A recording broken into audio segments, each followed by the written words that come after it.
Guys, welcome back to our channel. എല്ലാവർക്കും സുഖമാണെന്ന് വിശ്വസിക്കുന്നു. ഞങ്ങളും ഇവിടെ സുഖമായിരിക്കുന്നു. ചിക്കുന് കളിക്കാനുള്ള ധൃതിയിലാണ്. ഒരാൾ കളിക്കാൻ ഓടാണത്. അമ്മാമി മോളും കളിയാണ്. അപ്പോൾ അവർ കളിക്കട്ടെ. അപ്പോൾ നമുക്ക് വീഡിയോയിലേക്ക് കിടക്കാം. അപ്പോൾ ഇന്നത്തെ വീഡിയോ എന്ന് പറയുന്നത്, ഞാൻ കഴിഞ്ഞ വീഡിയോയിൽ ഒരു വീഡിയോ PR റിലേറ്റഡ് ചെയ്തിട്ടുണ്ടായിരുന്നല്ലോ. ഞങ്ങൾക്ക് PR അപ്രൂവ് ആയി എന്ന് പറഞ്ഞിട്ട്. അപ്പോൾ അതിലൊരു കമൻറ്റ് കണ്ടു, PR ഫേക്ക് ആണോ അല്ലെങ്കിൽ സത്യമാണോ, ഈശ്വര കൊന്നേനെ. അപ്പോൾ PR ഫേക്ക് ആണോ അല്ലെങ്കിൽ സത്യം തന്നെയാണോ, സത്യമാണെങ്കിൽ നല്ലതാണെന്നുള്ള രീതിയിൽ. അപ്പോൾ അതിന് ക്ലാരിഫിക്കേഷൻ ആണോ എന്ന് ചോദിച്ചാൽ ക്ലാരിഫിക്കേഷനൊന്നുമല്ല.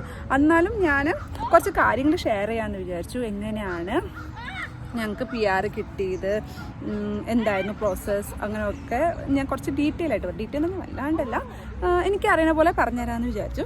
അപ്പോൾ നമ്മൾ കാനഡയ്ക്ക് ലാൻഡ് ചെയ്ത് തൊട്ട് പറയേണ്ടി വരും ഈ PR കിട്ടിയത് പറയുകയാണെങ്കിൽ. അപ്പോൾ ഞാൻ കാനഡയിൽ 2021 ആസ് എ സ്റ്റുഡൻ്റ് ആണ് വന്നത്. 2021 ഏപ്രിലാണ് സ്റ്റുഡൻ്റായിട്ട് ഞാനിവിടെ എത്തിയത്. അതിനുശേഷം 2 ഇയേഴ്സിൻ്റെ കോഴ്സായിരുന്നു ഞാൻ എടുത്തത്. അപ്പോൾ 2023 ഏപ്രിലിൽ കോഴ്സ് കംപ്ലീറ്റ് ചെയ്തു. അപ്പോൾ നമുക്ക് സ്റ്റുഡൻറ്റ് വിസയുടെ കാലാവധി അവിടെ കഴിയാണ്. എന്നിട്ട് നമുക്ക് പിന്നെ വർക്ക് പെർമിറ്റിലേക്ക് മാറണം. അപ്പോൾ ഞാൻ നമ്മുടെ കോഴ്സ് കഴിഞ്ഞ് കംപ്ലീഷൻ സർട്ടിഫിക്കറ്റ് കിട്ടി അന്ന് തന്നെ വർക്ക് പെർമിറ്റ് അപ്ലൈ ചെയ്തു. പിന്നെ നമുക്ക് വർക്ക് പെർമിറ്റ് കിട്ടി. വർക്ക് പെർമിറ്റ് കിട്ടാൻ വേണ്ടിയിട്ട് ഞാൻ ഫ്ലാഗ് പോളിംഗ് ആയിരുന്നു. ഞാൻ വെയിറ്റ് ചെയ്തില്ല. വർക്ക് പെർമിറ്റിന് വേണ്ടിയിട്ട് ഞാൻ ഫ്ലാഗ് പോൾ ചെയ്യാൻ പോയി. അപ്പോൾ എനിക്ക് അപ്പോൾ തന്നെ വർക്ക് പെർമിറ്റ് കിട്ടി. വർക്ക് പെർമിറ്റ് കിട്ടിയപ്പോൾ എൻ്റെ എംപ്ലോയർ എന്നോട് പറഞ്ഞു, വർക്ക് പെർമിറ്റ് കിട്ടുകയാണെങ്കിൽ ആൾ ഹെൽപ്പ് ചെയ്യുന്നത്. എന്താ വെച്ചാൽ ഞാൻ ചെയ്ത പ്രോഗ്രാം എന്ന് പറയുന്നത് അറ്റ്ലാന്റിക് പ്രോഗ്രാമാണ്. അപ്പോൾ അറ്റ്ലാന്റിക് പ്രോഗ്രാം എന്ന് പറയുന്നത് അറ്റ്ലാന്റിക് പ്രൊവിൻസസിൽ എംപ്ലോയേഴ്സ് നമ്മളെ സപ്പോർട്ട് ചെയ്യുന്നതാണ് ഈ പ്രോഗ്രാം. അപ്പോൾ അതിന് AIPയുടെ അണ്ടർ നമ്മുടെ വർക്ക് ചെയ്യുന്ന സ്ഥാപനം വരണം. അപ്പോൾ ഞാൻ വർക്ക് ചെയ്യുന്ന സ്ഥാപനം AIPയുടെ അണ്ടർ ആയതുകൊണ്ട് എനിക്ക് AIP അപ്ലൈ ചെയ്യാൻ പറ്റിയത്. അപ്പോൾ എൻ്റെ ആദ്യത്തെ പ്രോസസ്സ് എന്ന് പറയുന്നത്, ഇവർ നമുക്ക് എൻഡോഴ്സ്മെൻറ്റ് ഫയൽ ചെയ്ത് തരും. അപ്പോൾ എൻഡോഴ്സ്മെൻറ്റ് ഫയൽ ചെയ്ത ശേഷം നമ്മുടെ കുറച്ച് ഡോക്യുമെൻറ്റ്സ് വേണം. അതുപോലെ തന്നെ എംപ്ലോയറിൻ്റെയും ഡോക്യുമെൻറ്റ്സ് വേണം. അപ്പോൾ പിന്നെ എംപ്ലോയറാണ് ചെയ്യുന്നത്. ഇതിൽ നമ്മളായിട്ട് ഒന്നും ചെയ്യില്ല. നമ്മൾ ജസ്റ്റ് നമ്മുടെ ഡോക്യുമെൻറ്റ്സ് കൊടുക്കുക. പിന്നെ ഒരു സെറ്റിൽമെൻറ്റ് പ്ലാനും ഉണ്ട്. അത് അവർ തന്നെ നമുക്ക് അപ്പോയിൻമെൻ്റ് ഒക്കെ എടുത്തു തരും. അപ്പോൾ സെറ്റിൽമെൻറ്റ് പ്ലാൻ, ഈ 2 സംഭവമാണ് നമ്മുടെ ഭാഗത്തു നിന്നും ചെയ്യേണ്ടത്. പിന്നെ എംപ്ലോയറാണ് അത് ഫയൽ ചെയ്യുന്നത്, സൈറ്റ് പോയിട്ട് അതൊക്കെ അവരുടെ പ്രോസസ്സാണ്. എനിക്കറിയില്ല എന്താ ചെയ്തിരിക്കുന്നത് അവരിന്. അപ്പോൾ പിന്നെ അവർ എൻഡോഴ്സ്മെൻറ്റിന് വേണ്ടിയിട്ട് ഫയൽ ചെയ്യും. അപ്പോൾ എൻഡോഴ്സ്മെൻറ്റ് ഫയൽ ചെയ്ത് കഴിഞ്ഞു. അങ്ങനെ എൻ്റെ എൻഡോഴ്സ്മെൻറ്റ് ഫയൽ ചെയ്തു എൻ്റെ എംപ്ലോയർ. പിന്നെ എൻ്റെ ഇടയ്ക്ക് അപ്രൂവലിനേക്കാളും മുന്നേ അഡീഷണൽ ഡോക്യുമെൻറ്റ്സ് അവർ ചോദിച്ചു. അവർക്ക് എൻ്റെ ന്യൂ വർക്ക് പെർമിറ്റ് ആണോ അല്ലെങ്കിൽ എന്തോ ഒരു സംഭവം എക്സ്ട്രാ ചോദിച്ചിട്ട് എനിക്ക് ഓർമ്മ വന്നില്ല. എനിക്ക് തോന്നുന്നു എൻ്റെ ജോബ് ഓഫറാണെന്ന് തോന്നുന്നു, അത് ചോദിച്ചിട്ടുണ്ടായിരുന്നു. അപ്പോൾ ഞാൻ അത് രണ്ടാമത് സബ്മിറ്റ് ചെയ്തു. അത് സബ്മിറ്റ് ചെയ്യാന്ന് പറഞ്ഞാൽ ഞാനല്ല ചെയ്യുക, ഞാൻ എൻ്റെ എംപ്ലോയർക്ക് കൊടുക്കുക ചെയ്തത്. എന്നിട്ട് എംപ്ലോയറാണ് അത് സബ്മിറ്റ് ചെയ്യുന്നത്, new additional documents as required എന്ന് പറഞ്ഞിട്ട്. അതിനുശേഷം ഡോക്യുമെൻറ്റ്സ് അപ്ലോഡ് ചെയ്തതിന് ശേഷം എനിക്ക് എൻഡോഴ്സ്മെൻറ്റ് കിട്ടി. എൻഡോഴ്സ്മെൻറ്റ് കിട്ടാന്ന് പറയുന്നത് നമ്മുടെ എംപ്ലോയറിൻ്റെ ഭാഗത്ത് നിന്ന് ചെയ്യാനുള്ള സംഭവമാണ്. അത് നമുക്കത് അപ്രൂവൽ കിട്ടുകയാണെങ്കിൽ പിന്നെ നമുക്കത് PR-ന് അപ്ലൈ ചെയ്യാം. അപ്പോൾ പിന്നെ എനിക്ക് അങ്ങനെ എൻഡോഴ്സ്മെൻറ്റ് കിട്ടി. എൻഡോഴ്സ്മെൻറ്റ് കിട്ടിയതിന് ശേഷം നമുക്ക് PR ഫയൽ ചെയ്യാം. PR ഫയൽ ചെയ്യുന്ന സമയത്താണ് നമുക്ക് എല്ലാ ഡോക്യുമെൻറ്റ്സ് ആവശ്യമുള്ളത്. പിന്നെ നമ്മുടെ എഡ്യൂക്കേഷൻ ക്വാളിഫിക്കേഷൻ്റെ എക്സ്പീരിയൻസ് സർട്ടിഫിക്കറ്റ്, ഇവിടുത്തെ നാട്ടിലൊന്നും വേണ്ട, ഇവിടുത്തെ മതി. പിന്നെ അതിൽ തന്നെ നമുക്ക് നമ്മുടെ ഡിപ്പെൻഡൻസിനെ ആഡ് ചെയ്യാം. ഞാൻ സ്പൗസിനെയും എൻ്റെ കുഞ്ഞിനെയും ആഡ് ചെയ്തു. അപ്പോൾ ഇതൊക്കെ വർക്ക് ഇനി എംപ്ലോയർ അല്ല ഇതൊക്കെ ചെയ്യുക, ഇതൊക്കെ നമ്മൾ സ്വയം ചെയ്യണം. അങ്ങനെയാണ് ഞാൻ PR ഫയൽ ചെയ്തത്. പിന്നെ എംപ്ലോയറിൻ്റെ ലെറ്റർ എന്തെങ്കിലും വേണമെന്ന് ചോദിച്ചാൽ യെസ്, ഓഫർ ലെറ്റർ ഒക്കെ വേണം. അപ്പോൾ ഓഫർ ലെറ്റർ മീൻസ് അങ്ങനത്തെ ഡോക്യുമെൻറ്റ്സ് ഒക്കെ ഉണ്ടാവുമല്ലോ. അപ്പോൾ നമ്മുടെ ഇവിടുത്തെ പ്രൂഫ്, നമ്മളിവിടെ നിൽക്കുന്ന പ്രൂഫ്, നമ്മുടെ എന്താ പറയുക അഡ്രസ് പ്രൂഫ്, അങ്ങനെ കുറച്ച് സംഭവങ്ങൾ റിലേറ്റഡ് കുറച്ച് ഡോക്യുമെൻറ്റ്സ് ഒക്കെ ആയിട്ട് നമ്മൾ PR സബ്മിറ്റ് ചെയ്യാണ് ചെയ്തത്. PR സബ്മിറ്റ് ചെയ്യാൻ പിന്നെ അതിന് ഫീസ് ഉണ്ട്. എമൗണ്ട് ഫണ്ട് എന്തെങ്കിലും കാണിക്കാൻ ചോദിച്ചാൽ അതിൻ്റെ ആവശ്യമൊന്നുമില്ല. എന്നാലും നമ്മൾ നമ്മുടെ അക്കൗണ്ടിൽ എത്ര ഉള്ളതെന്ന് വെച്ചാൽ അത് മെൻഷൻ ചെയ്യാം. അപ്പം അങ്ങനെയാണ് ഞാൻ എൻ്റെ AIP എന്ന് പറയുന്ന സംഭവം അപ്ലൈ ചെയ്തത്. അങ്ങനെ AIP അപ്ലൈ ചെയ്തതിന് ശേഷം നമ്മൾ പിന്നെ വെയിറ്റിംഗ് പീരീഡാണ്. അപ്പോൾ അതിന് വെയിറ്റിംഗ് പീരീഡ് എന്ന് പറയുന്നത് ഞാൻ അപ്ലൈ ചെയ്യുന്ന സമയത്ത് 6 months ആയിരുന്നു. ഇപ്പോൾ അതിന് വെയിറ്റിംഗ് പീരീഡ് കുറച്ച് എക്സ്റ്റെൻഡ് ചെയ്തിട്ടുണ്ടെന്ന് പറയുന്നുണ്ട്. അതുപോലെ തന്നെ എൻഡോഴ്സ്മെൻറ്റിനും. അപ്പോൾ എംപ്ലോയർ ചെയ്ത് തരുന്ന എൻഡോഴ്സ്മെൻറ്റിന് ഞാൻ ചെയ്യുന്ന സമയത്ത് വെയിറ്റിംഗ് പീരീഡ് 4 months ആയിരുന്നു.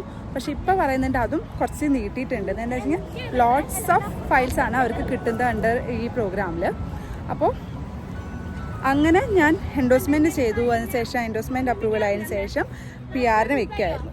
അപ്പോൾ PR ഞാൻ വെച്ചത് അറ്റ്ലാന്റിക് പ്രോഗ്രാമാണ്. പിന്നെ നമുക്കുള്ളത് വെയിറ്റിംഗ് പീരിയഡ്. വെയിറ്റിംഗ് പീരിയഡ് എന്ന് പറയുന്നത് 6 months ആണ് ഞാൻ പറഞ്ഞതുപോലെ. പക്ഷേ അതിപ്പോൾ നീട്ടിയിട്ടുണ്ട്. ഈ വെയിറ്റിംഗ് പീരിയഡിൽ നമുക്ക് ഫസ്റ്റ് അനക്കം എന്ന് പറയുന്നത് എന്താണെന്ന് വെച്ച് കഴിഞ്ഞാൽ നമുക്ക് ബയോമെട്രിക്സ് അപ്ഡേറ്റ് ചെയ്യാൻ വരും. ആദ്യം ഞാൻ എന്നെക്കാളും മുന്നേ അപ്ലൈ ചെയ്ത കുറച്ച് പേര് പറഞ്ഞു അവർക്കിതൊന്നും വന്നിട്ടില്ല എന്ന്. പക്ഷേ ഞാനും ജൂൺ തൊട്ടുള്ള അപ്ലൈ അങ്ങനെ എന്തോ ആണ്, ഒരു ഡ്യൂറേഷൻ ഉണ്ട്. ആ ഡ്യൂറേഷനിൽ അപ്ലൈ ചെയ്തവർക്ക് പറഞ്ഞു ഇനി തൊട്ട് അപ്ലൈ ചെയ്യുന്നവർക്ക് ബയോമെട്രിക്സ് ഒന്നും കൂടി എടുക്കണമെന്ന്. അപ്പോൾ നമുക്ക് ഫസ്റ്റ് അത് വരുന്നത് ബയോമെട്രിക്സ് എടുക്കാനാണ്. അപ്പോൾ ഞാൻ അങ്ങനെ ബയോമെട്രിക്സ് ആദ്യം എടുത്തു. അപ്പോൾ എൻ്റെയും സൂചന മതി, കുഞ്ഞിനെ വേണ്ട. അപ്പോൾ നമ്മൾ ആദ്യം ബയോമെട്രിക്സ് എടുത്തു. പിന്നെ നമ്മൾ വെയിറ്റ് ചെയ്യുക ഇനി എന്തായിരിക്കും അവിടെ നിന്ന് വരുന്നത്. പിന്നെ എനിക്ക് ഫസ്റ്റ് വന്നത് പ്രീ അറൈവൽ എന്നൊരു സംഭവമാണ്. അതെ, പ്രീ അറൈവൽ എന്ന് പറഞ്ഞൊരു സംഭവമാണ്. അതിൽ പക്ഷേ അത് കിട്ടിയെന്ന് വിചാരിച്ചിട്ട് നമുക്ക് PR കിട്ടിയെന്നല്ല, ഫയൽ അനങ്ങിയെന്ന് മനസ്സിലാവും നമ്മൾ, അത്ര തന്നെ. അങ്ങനെ പിന്നെ കുറച്ച് കഴിഞ്ഞിട്ട് വരുന്നതാണ് എന്താണ് വന്നത്, പോർട്ടൽ 1 എന്ന് പറഞ്ഞ സംഭവം വരും. പോർട്ടൽ 1 എന്ന് പറയുന്നത് അതിൽ ചോദിക്കുന്ന ചോദ്യങ്ങൾ എന്താണെന്ന് വെച്ചെങ്കിൽ നമ്മുടെ ഡീറ്റെയിൽസ്, ലൈക്ക് നമുക്ക് ഹൈറ്റ്, വെയിറ്റ്, നമ്മുടെ കണ്ണിൻ്റെ കളർ എന്താ, അങ്ങനത്തെ സംഭവങ്ങളൊക്കെ. അതിനുശേഷം പിന്നെ പോർട്ടൽ 1 വേറെ സംഭവം ചോദിക്കുന്നത് എന്താ വെച്ചാൽ are you residing present in Canada, നമ്മളിപ്പോൾ കാനഡയിലാണോ അല്ലേ എന്ന് ചോദിക്കും. അപ്പോൾ അതൊക്കെ ആൻസർ പറയുക. എന്നിട്ട് നമ്മൾ അവർക്ക് റിപ്ലൈ കൊടുത്തതിന് ശേഷം പിന്നെയും വെയിറ്റ് ചെയ്യുക. പിന്നെ നമുക്ക് വരുന്നതാണ് പോർട്ടൽ 2 എന്ന് പറയുന്ന സംഭവം. പോർട്ടൽ 2 എന്ന് പറയുന്നത് വേറെ ഒന്നുമല്ല, നമ്മൾക്ക് PR കൺഫർമേഷൻ ആയിട്ടുണ്ട്.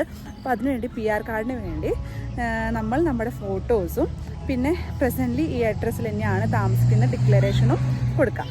അപ്പോൾ അതാണ് പോർട്ടൽ 2. പോർട്ടൽ 2 കൊടുത്തു കഴിഞ്ഞാൽ നമുക്ക് പിന്നെ കിട്ടുന്നതാണ് COPR. അതാണ് നമ്മുടെ PR കൺഫർമേഷൻ എന്ന് പറയുന്നത്. അതാണ് ഞങ്ങൾക്ക് കിട്ടിയിരിക്കുന്നത്.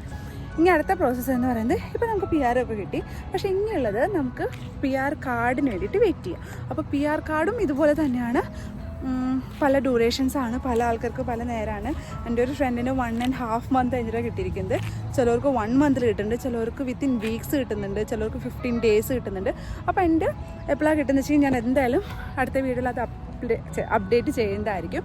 അപ്പോൾ ഇതാണ് എൻ്റെ ഡീറ്റെയിൽസ്. അപ്പോൾ ഫേക്ക് ഒന്നല്ല, ലിറ്ററലി എനിക്ക് PR കിട്ടിയിട്ടുണ്ട്. എനിക്ക് PR കാർഡ് കിട്ടിയിട്ട് അത് ആയിട്ടൊരു വീഡിയോ ചെയ്യാം എന്തായാലും.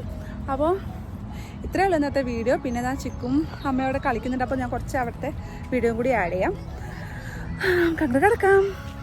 അപ്പോൾ ഗൈസ് ഞാൻ വീഡിയോ എടുക്കാൻ കുറച്ച് മാറി നിന്ന് ചിക്കുനോട് വീഡിയോയിൽ വരാൻ പറഞ്ഞപ്പോൾ ആൾക്ക് ക്ഷമയില്ല. അമ്മ വീഡിയോ എടുത്തോളൂ, ഞാനിവിടെ കളിക്കുക എന്ന് പറഞ്ഞു. അപ്പോൾ ആൾ കളിയുടെ ഇൻട്രസ്റ്റ് ആണ്. അമ്മാമ്മയും മോളും ഇങ്ങനെ അവിടെ നിന്ന് കളിക്കണേ. എനിക്ക് മുടക്കുള്ള ദിവസം ഈവനിങ്ങിൽ ഞാൻ ഈവനിങ്ങിൽ ഇവരോട് പറയും നമുക്കൊന്ന് നടക്കാൻ പോകാം. അപ്പോൾ ഇത് ഞങ്ങളുടെ വീടിൻ്റെ അടുത്തുള്ള പാർക്ക് തന്നെയാണല്ലോ. അപ്പോൾ അത് അവർക്ക് അങ്ങനെ ഒരു ടൈം പാസ്. അപ്പോൾ ഇന്ന് എനിക്ക് മുടക്കായിരുന്നു, അതുകൊണ്ട് ഞാൻ അവരെയും കൊണ്ട് പുറത്ത് നടക്കാൻ വന്നിരിക്കുകയാണ്. അപ്പോൾ അതിൻ്റെ എക്സൈറ്റ്മെൻറ്റാണ്. ചിക്കുന് പുറത്ത് പോകാൻ പറഞ്ഞാൽ ഭയങ്കര ഇഷ്ടമാണ്. രണ്ടുപേരും കളിക്കുന്നുണ്ട്. കളി അപ്പം എന്നോട് കളിക്കാൻ പറയുന്നുണ്ട്, നോക്കാം. ഓക്കെ,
കളി ഫെയറല്ല. ഈ കുട്ടിക്ക് കളിക്കാൻ ഒന്നും അറിയില്ലെന്ന് തോന്നുന്നു.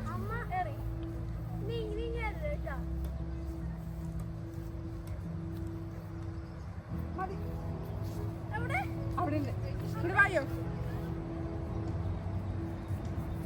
അപ്പോൾ ഗൈസ് ഇന്നത്തെ വീഡിയോ ഇത്രയേ ഉള്ളൂ. അടുത്തൊരു പുതിയ വീഡിയോ ആയിട്ട് വരുന്നവരെ you guys take care and stay safe. It's me Shilpa signing off. It's me signing off, Atvika. Bye.